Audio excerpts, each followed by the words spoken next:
Alrighty, I think we might just be able to start and people will continue to flow in. How is everyone doing? Woo. Oh, come on. Politifest 2023, come on. Yeah. That's more like it. My boss is here, so please clap and smile. Just kidding. Hi, everyone. My name is Andrea Lopez Villafana, or some of you may know me as Lopez from the podcast. I am the managing editor of Voice of San Diego, and I'm sure if you're here, that means you know what Voice of San Diego is, and you probably also know what Sandag is. But Voice of San Diego is a local nonprofit newsroom, and we focus on investigative journalism that holds our local leaders accountable and also empowers the public to get involved in government and policy decisions. So bear with me, I have a very long list of sponsors. Thank you to our team for making that possible. So I'd like to give a minute to recognize our sponsors who helped make Politifest possible this year. A special thanks to the College of Arts and Sciences at the University of San Diego for being our partner for 6 years. That's awesome. So thanks for letting us use your beautiful rooms. And also thank you to AARP, Burnham Center for Community Advancement, the San Diego County Water Authority, the San Diego Foundation, Atlantis, California American Water, Cox, the San Diego Housing Federation, Burnham Moore Center for Real Estate at USD's Noss School of Business, Planned Parenthood, Hiskey Development, Climate Action Campaign, Novo Brewing, and our media partner, KPVS. And a special thanks to the Burnham Center for Community Advancement for sponsoring this very important session. Now, if you're unable to attend any of the other sessions and you are interested in them, we will be providing those online, and I will be forcing our reporters to write some of the interesting stuff that happened at those. So you can check out stories at vosd.org. And to submit questions, we have this handy app, but I also placed some note cards and pens over here. If you're having trouble with the app, I will be sitting over here. You could just hand me that whenever you want to submit a question, but this is the app. And you can tweet along the sessions and share your experience on Twitter or X, whatever they're calling it these days, and Instagram, and tag us at VOSD, and hashtag Politifest 2023. So let me introduce your wonderful moderators. She is an NBC7 reporter, Priya Sridhar.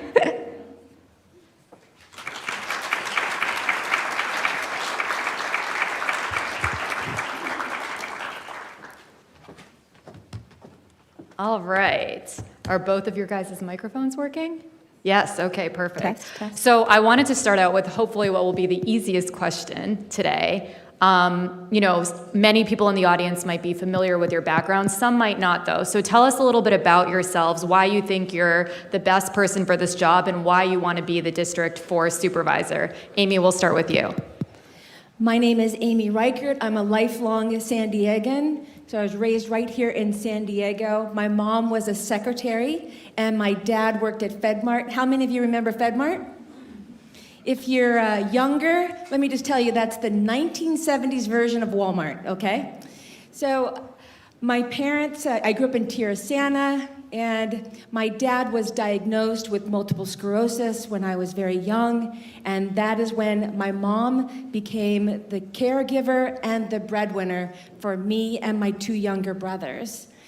And later on, I went on and I graduated from San Diego State with a degree in political science, and I like to tell people it was the best 10 years of my life.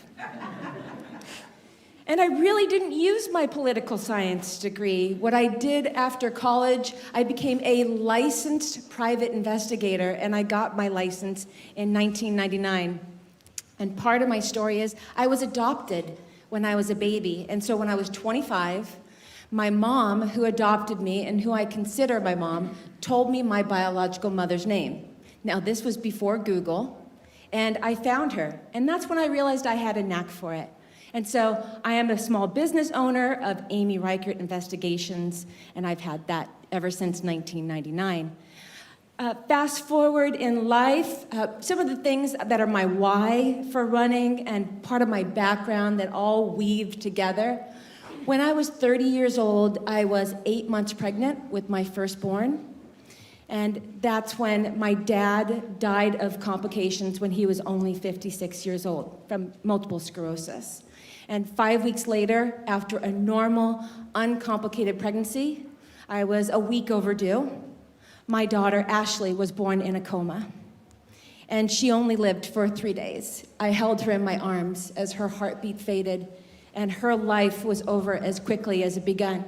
So part of my story, part of my why for running for supervisor is I was one of those people that had a mental health crisis.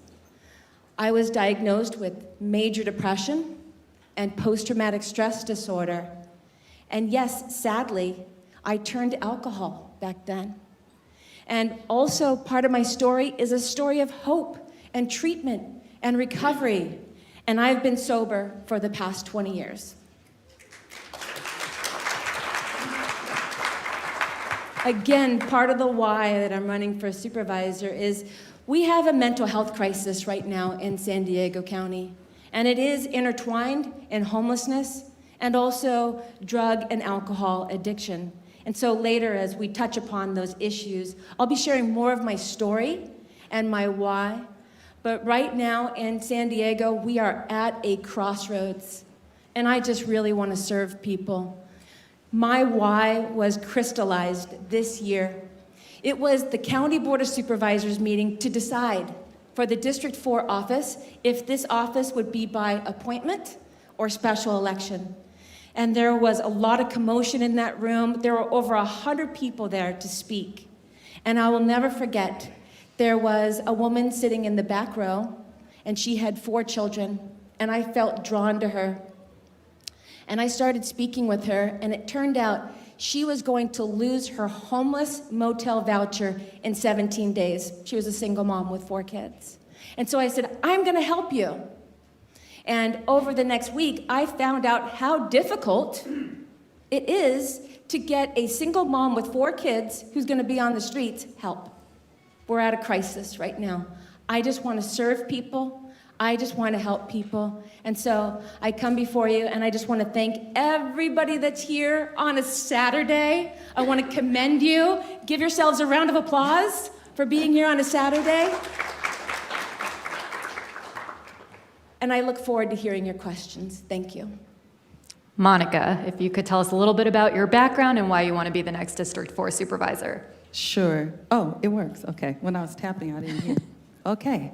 Hello, everyone. Good afternoon. Thank you so much for being here and for participating in this public process. I certainly didn't know that I would be here, right? But we are here, and it is a time of great opportunity. It is a time of great challenge in our region.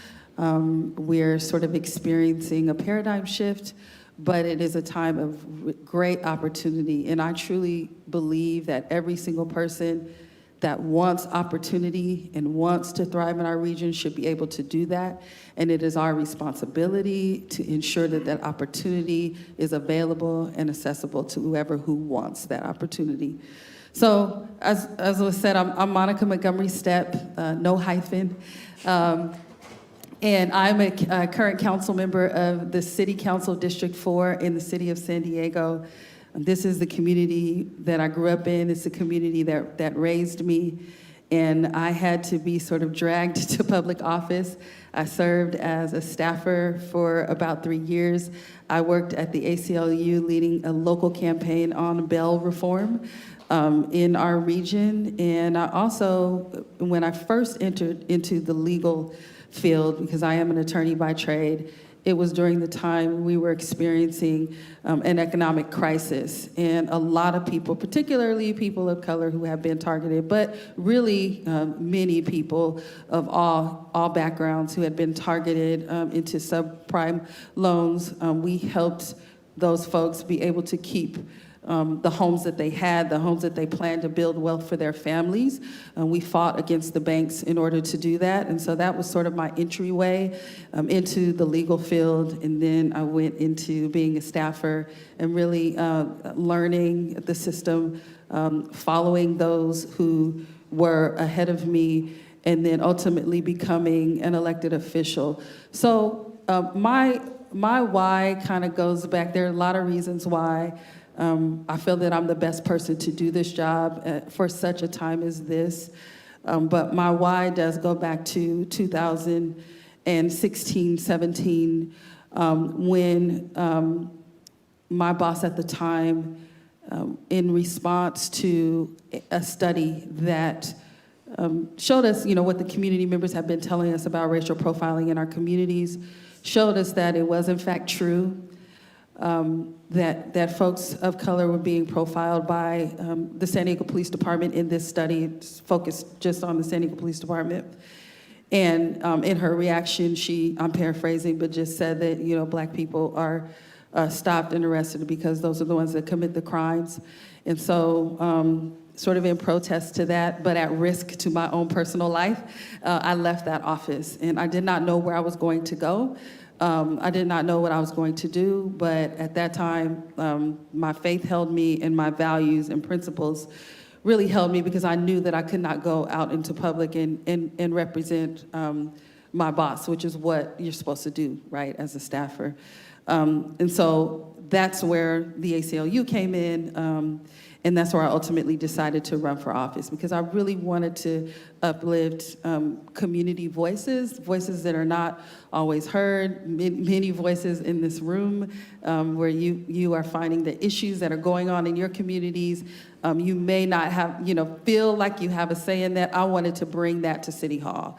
And so when we won that race without any institutional support other than SEIU Local 221 and also the National Union of Healthcare Workers supported us during that time, it was a groundswell of support from the grassroots part of the Democratic Party, and just folks that were wanting a change. And so when I walked into City Hall every single day, I felt that I was carrying those 20,000 people that came out and made history in that District 4 race. And so bringing that same community governance model, I think, to the county is going to help, because we have so many issues to tackle, and it requires, I think, that level of service, level of expertise, level of experience to be able to get us through the time that we are facing right now. And so that is, my why, and we're gonna talk about all the other things. Of course, the experience, I'm the chair of the budget right now. There's a lot of budgetary decisions that have to be made at the county. It looks easy, but it's just not. It's not. And we have to have someone there that has what it takes to make our way through a system that is broken, that has not been built for all of us to thrive. And so that's my why, and that's why I'm doing this. We have so many issues that you guys touched on that we're going to delve into a little bit more, but I wanted to start out with the situation that's happening at the border.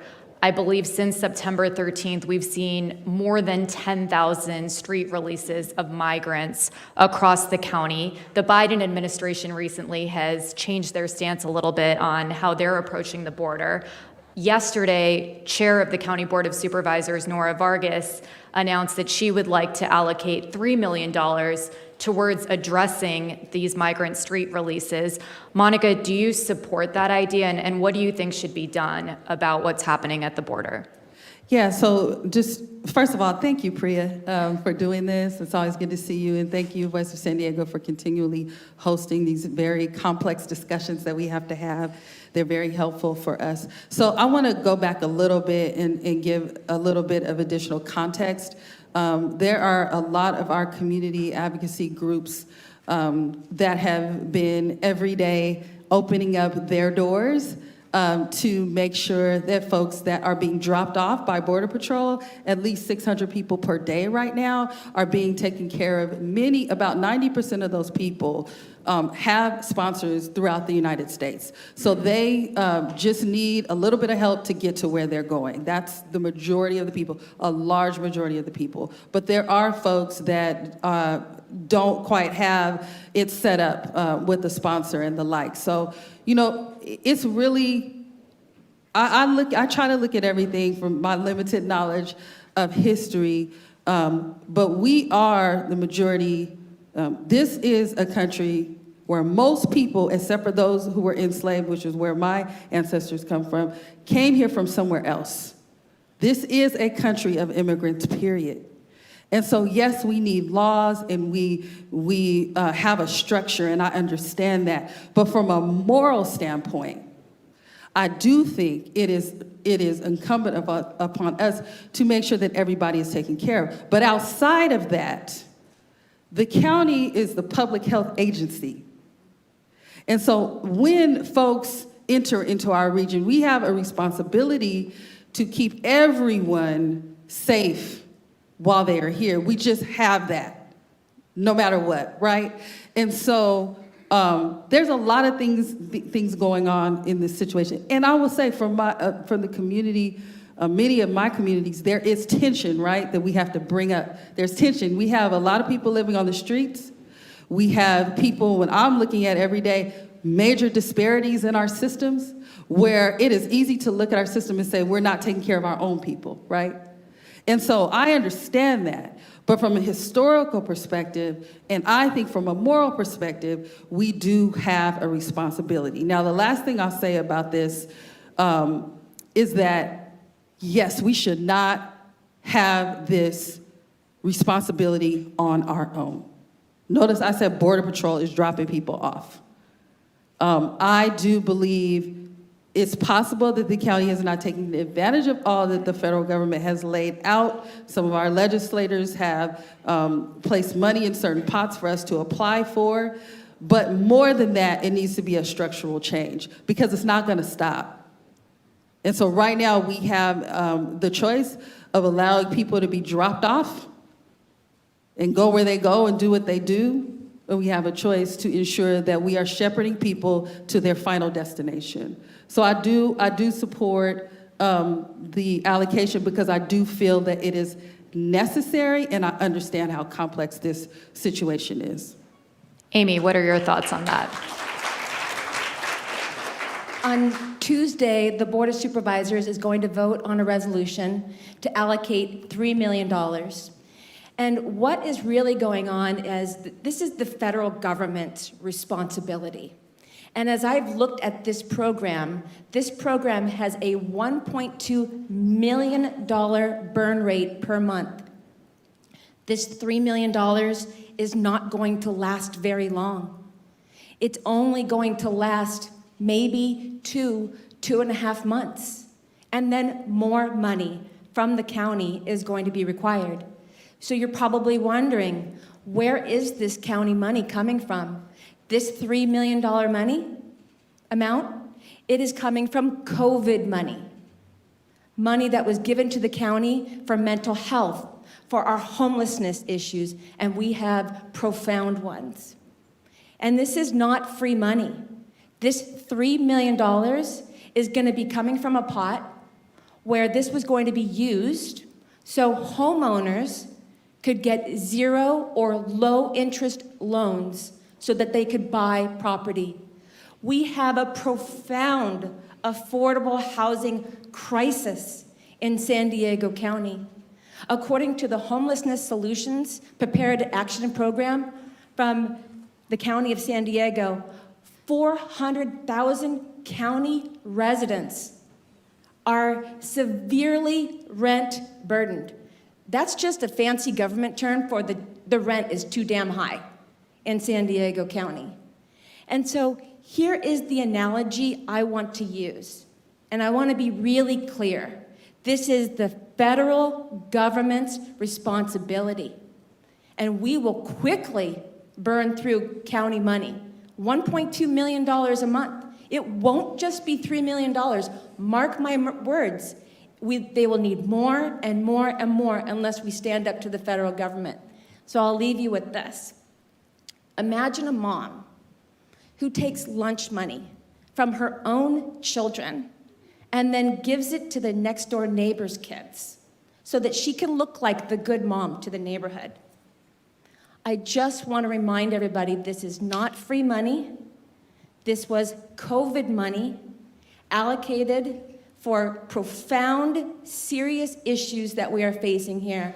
And I believe instead of continuing to do the federal government's job, I would be a county supervisor who would stand up and demand that the federal government do its job.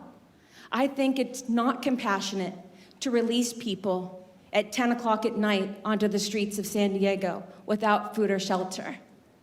My heart is people are seeking asylum and they have profound needs. But the thing is it is the federal government's job, and we need to make sure that they do it. Thank you. I feel like we could have a whole hour on just this one issue, so I wish I could ask you guys some follow-up questions, but I know we want to talk about a few other issues as well. So let's move on to homelessness. One of the numbers that I find the most staggering that we've heard in the past year is that for every 10 people who we get into a shelter or off the streets, there's another 13 that are becoming homeless. What do you think the county can do to encourage people to utilize the resources that are there? And is there more that can be done to address this from the county level? And Amy, we'll start with you. I do believe that this is the county's responsibility. And one of the things that we learned during the pandemic when we housed people in the convention center is that we need a regional response. And here is the thing. You will never hear quick or easy answers from me, nor will you see me or hear me label an entire group of people. We know that unhoused people, there are foster care youth. 1 out of 4, when they age out of the system, they are homeless. Domestic violence victims, LGBTQ youth who've been kicked out of their homes, veterans, disabled, elderly. As we know, this is a growing crisis. I quoted that number earlier. 400,000 county residents are having difficulty if they'll be able to make the rent next month. We have 400,000 county residents or more that if they had a crisis, like their car breaking down, wouldn't be able to get a hold of $1,000 to fix their car. For many people in our county, as they're driving around, if the engine light goes on, that's the apocalypse to that person because they don't have the money to fix it, and it means they won't be able to go to work or provide for their family. So just with that context there, I do want to say that the homeless population is not a monolith. It is very complex, and it is a humanitarian crisis, and it is clearly getting worse. I do want to be really clear. I have lived in San Diego since I was 4 years old, and I have never, in my entire life, ever seen the quality of life in the city of San Diego worse. And when I go to venues like this, I ask people to raise their hands. I ask, do you believe that San Diego County is worse than it was 5 years ago? And nearly the entire room raises their hand. It's the one bipartisan issue that most people agree on. Homelessness is out of control. Quality of life issues are real. Our government is failing. The state of California has spent $25 billion on housing first, and yet homelessness is worse. So, okay, now that I've said what the problem is, let me shift towards solutions. What my proposed plan is, shelter first with treatment. Allow me to explain. We know that in the homelessness population, there is an intersection of addiction, mental illness, and also crime. And so what's happening is for those who suffer from mental illness and they are sent to jail. And last April, 30% of inmates in San Diego County jails were on psychotropic medications. What we're also seeing in our jails is unacceptable inmate deaths. People who are struggling with severe mental illness being put in situations where they're taking their own lives. And also overdoses as well. And it's because our jails were not built, nor are they staffed to be able to help people who are struggling with severe mental illness or severe addiction. So I believe in a diversion program. So here's the bottom line. If you ask people, again, it doesn't matter, Democrat, Republican, Independent, what's the #1 issue facing San Diego County? It's normally homelessness is the #1. And then #2, cost of living. And then #3, cost of living. Yes, I said that twice, intentionally. So when you really kind of probe people, though, about homelessness, what they are truly, truly concerned is what's going on in the encampments. And there are many people, they are compassionate, but they don't feel safe in their own neighborhoods because of the growing encampments in their own neighborhoods. And so we must address this. So I do have a solution. Again, when it comes to the intersection of addiction, mental illness, and crime, I don't believe people should be sent to jail. I believe that they should be sent to mandatory treatment. And I believe if we address this population in particular, we're also going to solve the quality of life issues that people are most concerned about. And I also believe it's the most compassionate solution, too. I respectfully disagree with my opponent on the unsafe camping ordinance. I do believe that it is okay, and it is compassionate to say, we love you too much to allow you to sleep and die on our streets. Last year, 588 people who are unhoused died on our streets in San Diego County. That's a 6-fold increase since 2012. And so, no, I don't believe that somebody has a right to sleep in front of a business. I mentioned that my dad was in a wheelchair.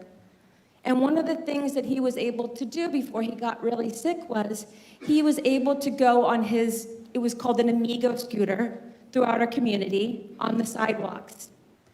And so what's happening is we have encampments in front of schools, in front of businesses, in parks, and it's actually blocking people's access to these places as well. And what we're seeing is quality of life issues. So again, I believe in a loving bottom line. That's why I brought up my recovery background. Thank you, Amy. I want to give Monica a chance to respond to some of the things that you just said. Monica. Thank you.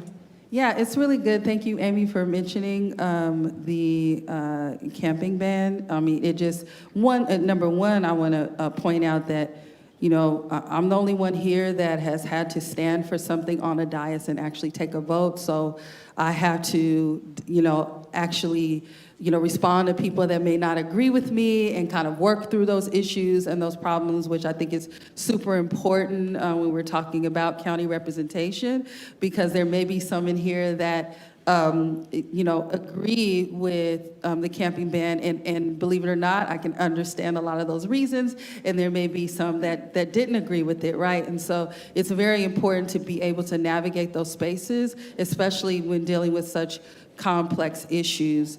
I want to be quick to go into some of the solutions that I see, but since that was brought up, let's dig in. One of the issues that we have with homelessness in particular, and if anyone actually watched that 11-hour meeting that we participated in, they would understand that some of the things that I brought up were, you know, pointing directly to the statistics of Black homelessness in particular being at 28%, and the population overall being about 4 or 5%, and understanding that we were not going to be able to police our way out of this problem, even though enforcement is important, structure is important, rules are important, and laws are important. We understand that. We also know that the same system that puts out these laws do not apply them to every person equally. And so when I go and actually take votes on a dais, I keep that in mind. Number two, I believe that the majority of the enforcement that is going on right now could have been done without the ordinance. The ordinance adds in an overlay that was specific to the downtown development community. And now we are seeing encampments in a lot of our different neighborhoods where folks do not have the resources that they would have otherwise had in downtown. Number three, we have a 97% occupancy rate in our shelters right now. People are still sleeping on the street, they just don't have their tent.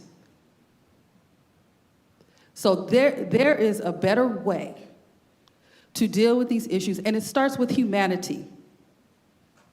That's what it starts with. So we're in our neighborhoods every day. We have had to tell people, look, if you don't want these resources, you can't stay here. You can't. We got you. We've been talking to you for about 6 months, right? You know, we want to help. And now I understand that type of intervention. But what is happening on our streets right now, it is criminal. And I'm not going to support that. And I never will. But I do support order and structure as long as it is fair. So with that, that's the reason why I voted the way that I did on that. But I'm still working with our police department. I'm still working with the mayor's office. This is an issue and a problem that we have to continue to address daily. I want to say one thing. Homelessness intersects with all of our systems. Amy mentioned foster care, that is accurate. The criminal legal system, that is accurate. San Diego, and I think, you know, it's back in the Carl DeMaio days, which is a big supporter of Amy, did a freeze wage and also got rid of our pensions. So we don't have the jobs, wages, and benefits that other communities have. And that also contributes to a lack of affordability for our community members. So it's very complex, and it touches all different systems. There are a lot of more affordable solutions, like providing rent subsidies specifically for our senior population, whose demographic has increased the most, according to our last point in time count. Folks who have retired here, who have built this region, cannot stay here, and it is shameful. And so building housing is very, very important. Being able to cut through a lot of the red tape that is there is extremely important. Having education to community members who will oppose every single project, no matter what it is, if it's coming into their community, is extremely important. We have to do this together, and we have to make hard choices together. And so I appreciate, you know, bringing up this issue, because it's a continuum. It's not just one thing. And last thing I'll say is, my promise is, if I am your next supervisor for District 4, you may not see me on the news a lot, because at least my first 6 months, I'm going to be bringing stakeholders together, from the grassroots organizations all the way up to the federal level. I'll meet with the president if I have to, so that we can iron out and lay out a plan that digs deeper than what we're doing now. Because homelessness is a symptom of a lot of the root causes that we are dealing with in this region, in this state, and in this nation. And we can't keep looking at it like, I just don't want to see it. You know what? I don't want to see it either. I don't like to see people suffering. But stepping up to this plate, we have to dig deeper than that. So I'm looking forward to doing that work. Thank you both. And I'm getting awesome questions from the audience. You guys can keep those coming. Unfortunately, I'm not going to be able to get to all of them. And as you probably noticed, we're not imposing any sort of time limits on you guys, but I would encourage you to keep things brief so we can get to as many issues as possible. This is one of the questions from the audience, and we're going to start with Monica this time. What is your top priority to improve transit for District 4 residents? Yeah, this is a really good one, because as we are talking about our climate crisis, we're talking about a lot of the GHG goals that we have to meet that the state has mandated for us. It's important that transit is a big part of that conversation. We had free ride day this past week, and that's always extremely popular. We do, because of the topography of our region and some of the resistance, of course, understandably so, that we have come up against some of the funding mechanisms that we could use to increase and enhance our transit. We really have to focus on more frequency in our current transit system, more rapid bus routes. Those are extremely popular. We're also meeting a lot of our goals that the state has imposed upon us by instituting our the green buses that you see, hopefully, throughout the region. But it's important that we make our transit more convenient so that folks, it is an option for people. It's really hard to, sacrifice an hour and a half of the day getting to work when you can maybe get there in 30 minutes, and that's just the reality of it. And so building out our transit in that way, it also, focusing on transit priority areas is extremely important when it comes to housing and meeting our climate goals. So there is a lot there. We've been doing that work. I serve on the MTS board. A lot of the decisions that I have been able to be a part of at the City of San Diego to increase some of our housing density, particularly in places that our TPAs are now sustainable development areas in the City of San Diego will contribute to that. But it's about frequency. While we plan for maybe a larger system that is even more convenient, it really is about frequency and understanding that we are in a very unique region, and that our decisions have to take into consideration our topography. Amy, what are your thoughts? By a show of hands, how many of you took public transportation to this event today?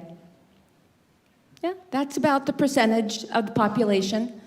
So approximately 4% of the population of San Diego County takes public transportation on a regular basis. Let me give you some more numbers. Our Transnet, so the sales tax that we paid that voters said would go to road improvements, 2/3 of Transnet actually goes to public transportation. And yet, we're still not seeing people who deeply care about the environment, as I do, taking public transportation. Why is that? Now, it's very easy to say, well, I'm just going to spend an extra half an hour on the road. But let's face it, working people who have families and loved ones, they want to spend time with their loved ones. That's the quality of life thing that I'm talking about. And so if it's going to be taking a bus to work or being with their families or loved ones for an extra 2 hours, I would imagine most people are going to choose their family. And the fact of the matter is, yes, topography is an absolute issue in San Diego County. It's hilly here. And so for me to get here today, it would have required, walking up a hill, which is fine, that's okay, right, to a bus stop. And then from a bus stop, getting to a trolley, and then from a trolley, taking a bus stop up here. Now, I go back to my days of being a single mom, raising kids in this county, and it's not easy. And I can remember having unreliable transportation. And as I talk to San Diegans, it's not just convenience that they're concerned about with public transportation. They're also deeply concerned about public safety while they're riding buses or trolleys. And so unless and until we solve these root problems with public transportation and why people who deeply care about the environment want to take public transportation, but the burden is so high, with convenience and public safety, we must address this. So I do have solutions. I believe what we can do with public transportation is we can come up with solutions where we have last mile connectivity. I would love to see public transportation modernized. Instead of taking buses everywhere, what if we could have shuttles on apps where it's a rideshare model, where you are safely picked up from your home and you're taken to your destination? We can make sure that these vehicles are environmentally friendly. I just believe that the current public transportation system, not much has changed with our bus routes since I was a teenager taking buses from Tierrasana to downtown San Diego to study for my bat mitzvah. The buses pretty much have not changed in about 35 years. So we need to modernize public transportation, and we need to get more buy-in than 4% of the population. This is another audience member question, and I'm just going to read it exactly the way they wrote it, and we're going to start with Amy this time. What can the county do to help increase the supply of housing? Isn't that more of an issue for the city council? Amy, what are your thoughts? Yes. I want to bring up, first of all, a really controversial topic, SB 10. How many of you know what SB 10 is? Okay, this is a very informed room.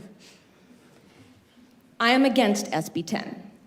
I do not believe that it is the answer for our region's housing situation.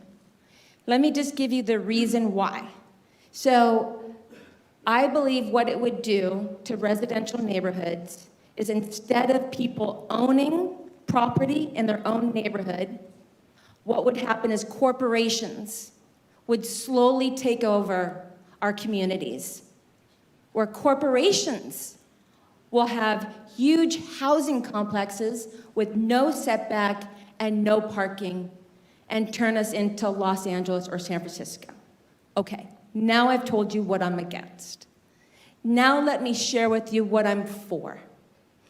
So as we look at county data, our population has declined since 2020, according to the county. We actually are minus 50,000 people in San Diego County. How many of you, by a show of hands, know a friend, family, or loved one who've left California in the past few years? Yeah. And here's the thing that they're telling me. They're saying, Amy, I just want to be able to afford a single family home. Not a condominium, a single family home. And so they are going to states where they can do that. Here's the problem. In San Diego County, we're not building single family homes. In fact, what we've seen in the past 25 years is enormous sprawl that has been built in southern Riverside, Murrieta, and Temecula. So what we have is we have a lot of people who have bought single family homes in those areas, but guess what? They commute to San Diego County to serve right here residents here in the county. That's not good for the environment. So there are unintended consequences of not building. I believe, and by the way, I'm not endorsed by the developers at all. Developers actually supported my opponent in the primary by hundreds of thousands of dollars. So let me just make that perfectly clear. In fact, it is only through pure heart and hustle that I made it past the primary, because my opponent's combined total in PAC money was $1 million to my zero. I was not endorsed by developers. So now that I've laid that on the table, I do believe in smart growth. And I do believe that we can build what people want, which is single-family homes right here in the county, and we can do that and protect the environment. Thank you. Monica, I'm sure you'd like to respond to some of that. Yeah, I think, hopefully, Amy, this is what you meant. Actually, the developer organizations did not support anyone on this stage, I think. in the primary. So just to be clear about that, that's what happened. So yes, the question was with regard to land use decisions and building housing, isn't that primarily the responsibility of the city? So the cities within the county do, if they are chartered or they have the ability and the requirement to make their own land use decisions. So yes, that is absolutely accurate, that a lot of the talk about a bunch of these different laws that are coming down from the state are within the city's jurisdiction to do so. And as a supervisor, we have that type of land use jurisdiction over the unincorporated areas. And so for this particular district, it would be Spring Valley, Casa de Oro, Mount Helix, and those places out in the East County, and excluding La Mesa because they have the ability to make their own decisions, as does Lemon Grove, right? So that is the answer to the question. So in a very real sense, in this particular supervisorial district, most of those land use decisions will be made by the cities that encompass the district. That is very true. That is why the issue of SB 10 and others they're very controversial, but to speak of them in a way where we will be making decisions about them in the majority of the supervisorial district is just not accurate. That's not true. We won't be doing that. And so that is a distinction here because I think, we're in a time where a lot of rhetoric, just generally politically speaking, is being put out there to provide misinformation to people. And so it's very important, especially in this room, as I know you all are ambassadors in your own communities, that we make sure that we communicate that. So, but the county can still have a major role in building housing. And when I got here, the young lady, I don't know if she's here. I don't know. I don't see her. But she came up to me very quickly and said, I am trying to build a project. And this is what I need. And I worked for the county, and it took 7 years to do 11 subparcels. So the point is, I think we all want housing, agree that this is really something we can get together on a bipartisan level, but the efficiency of the government systems really is at play here. And so when we have folks that are applying for permits, for them to have the guarantee, especially for developers, and I wasn't endorsed by developers. I do, work with developers often, but I do hold their feet to the fire as to the projects that they're bringing to my community, my current community that I represent. We have to be realistic about what they can do if they don't have a guarantee, and that if our government systems are taking them through a process that should last maybe 6 months and it's taking them 3 years. We're really just not gonna meet our goals in that way. So the county does have a responsibility. The county does have land that the county can build upon. And then there's also discussion about the new VMT standard. So all of that is under the county's jurisdiction. And yes, the county still has a large voice in the way we build, how we build, what we build, and whether we're meeting our climate action goals while we are building. Thank you. And one of you two brought this up, I forget exactly who did, the number of inmate deaths in our jails, much higher than comparable sized counties across California. There's been talk about potentially screening anyone who comes into the jails, including staff, for drugs or contraband. Monica, we'll start with you. Should the county board be taking more of a position on what's happening in the county jails, or should that be left up to the sheriff? And what do you think should be done as far as the high numbers of inmate deaths? Well, let me say this legally. The responsibility is the sheriff's, and the county board of supervisors, I think, has limited decision-making power, and that's really over the budget, right? So just to be fair, there's no, currently, the county board of supervisors cannot interject themselves in a way that I think will force the sheriff's hand, other than, budgetary decisions.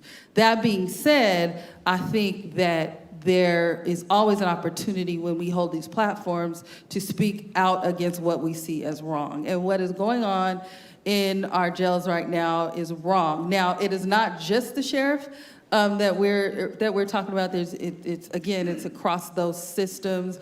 We have a lack of nurses, of doctors. We are, folks are dealing with a lot of salary issues, mandatory overtime. There's so many things going on within that system that is impacting the jail deaths. But I will go back to the issue of morality and humanity. This is really at the core of how we deal with people in the way we see them. Everyone's life matters and is worth something, whether you are in a jail system or not.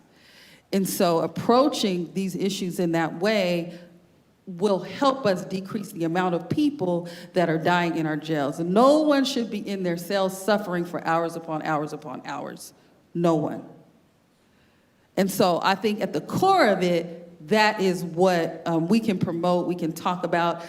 When I started the peace movement, Let's Live, Let's Love, it really does focus on that treating each other like human beings, understanding that everyone doesn't come into this world under the same circumstances, right?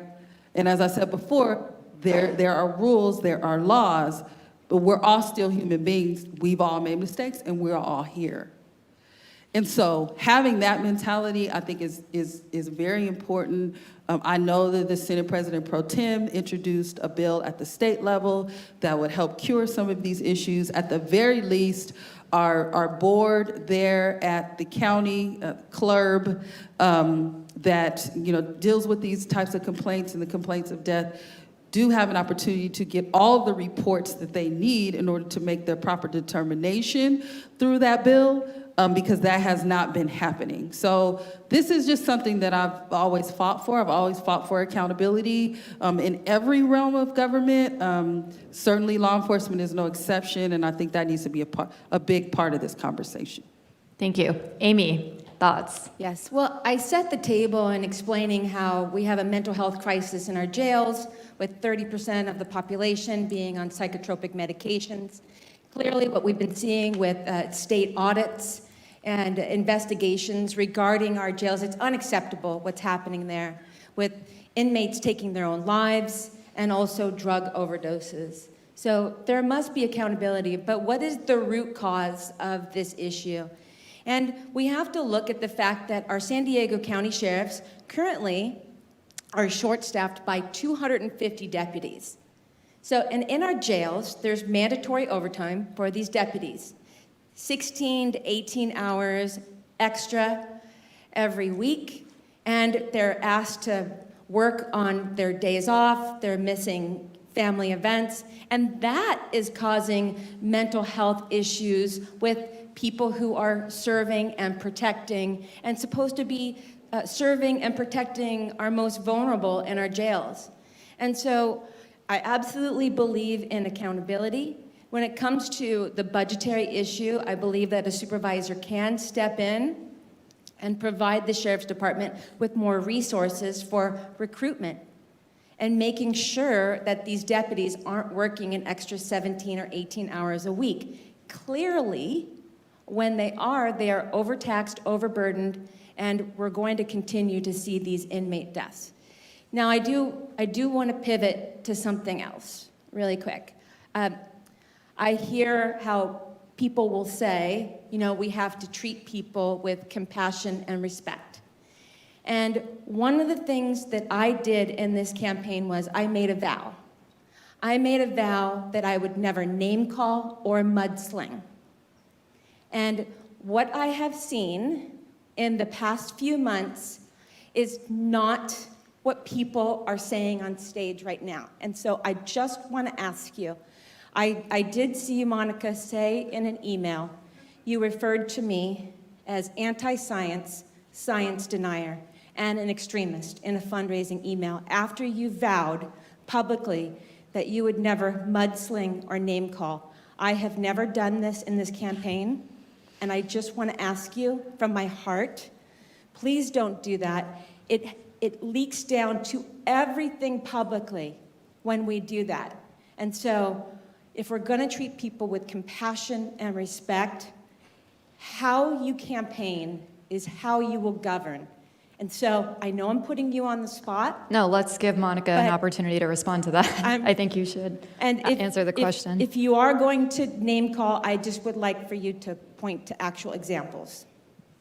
Monica, do you want to address the question? Sure, I will.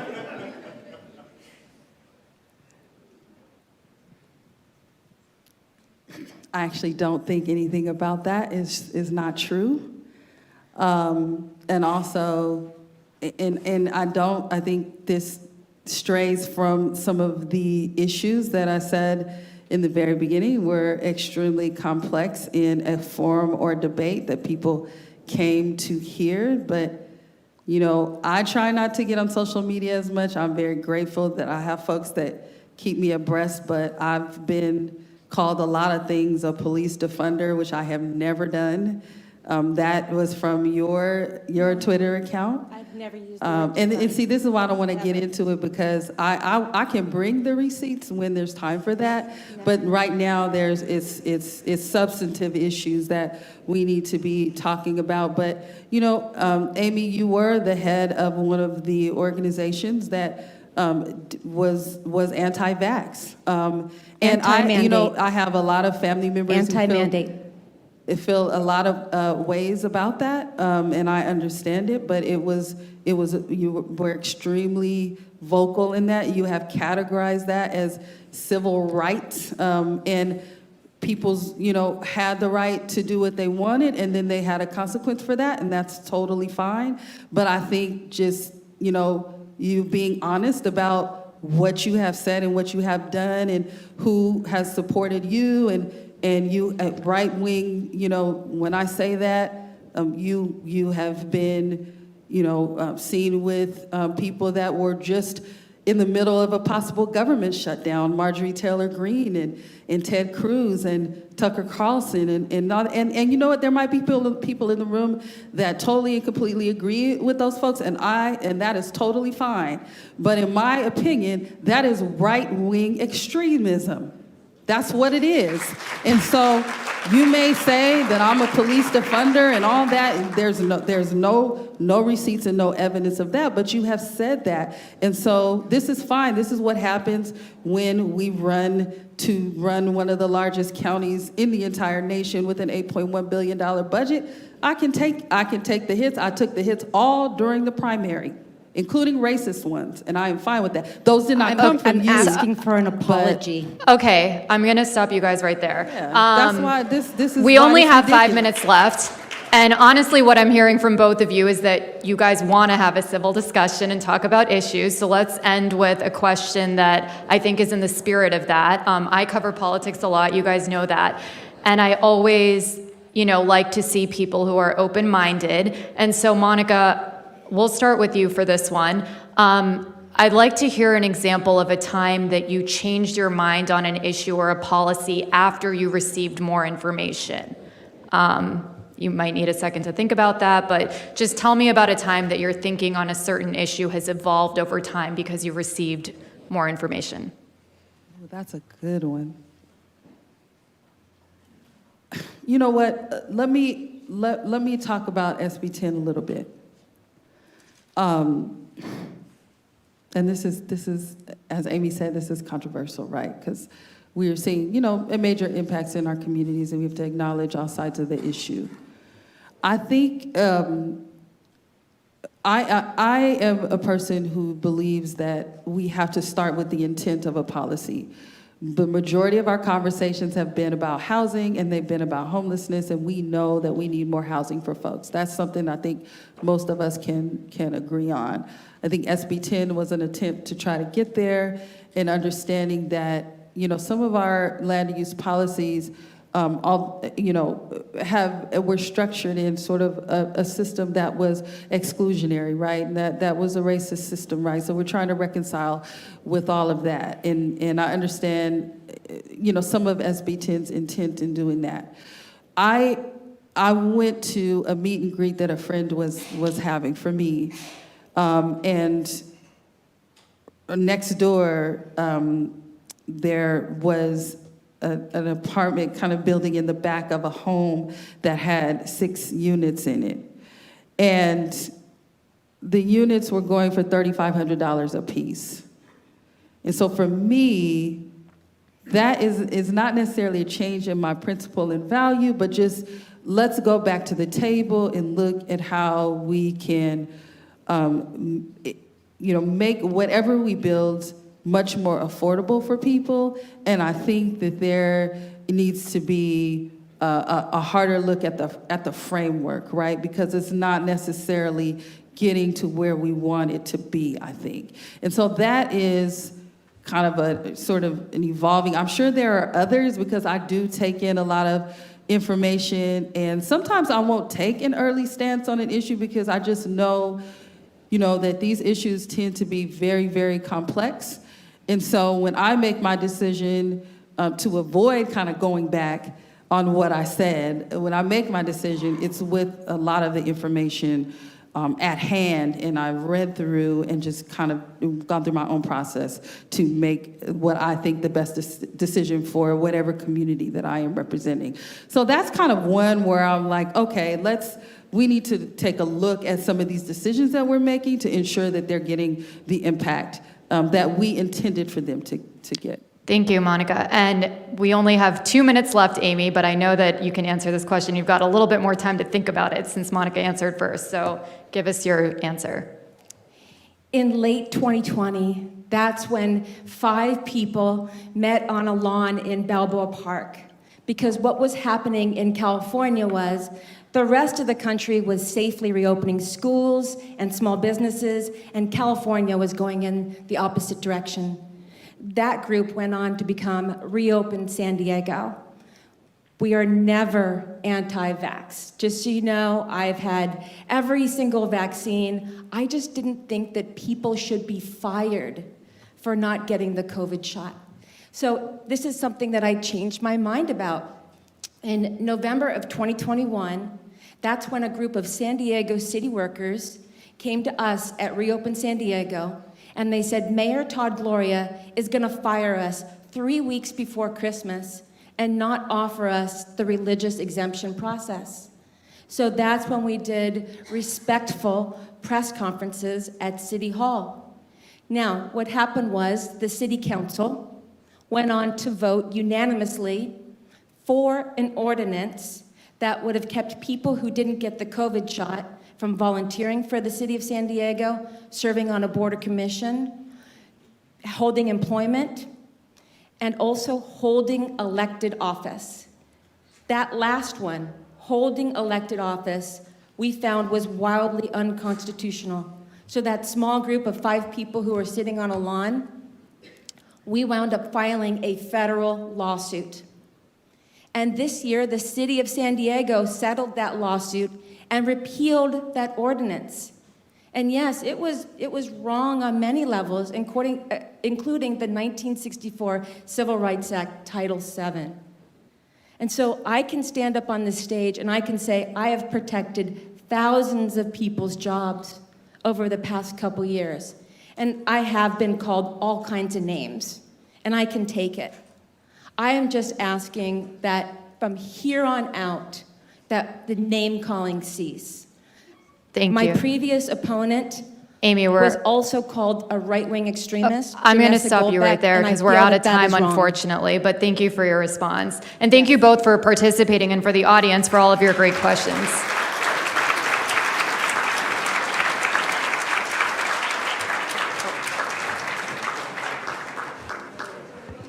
Thank you, Amy and Monica, and thank you to Priya. I just have a quick announcement. The next panel in this room is What We Know About Homelessness. That starts at 2:30, and our podcast has been moved to 4 o'clock.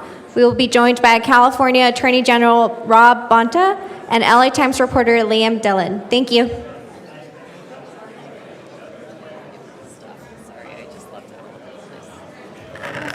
Here you go.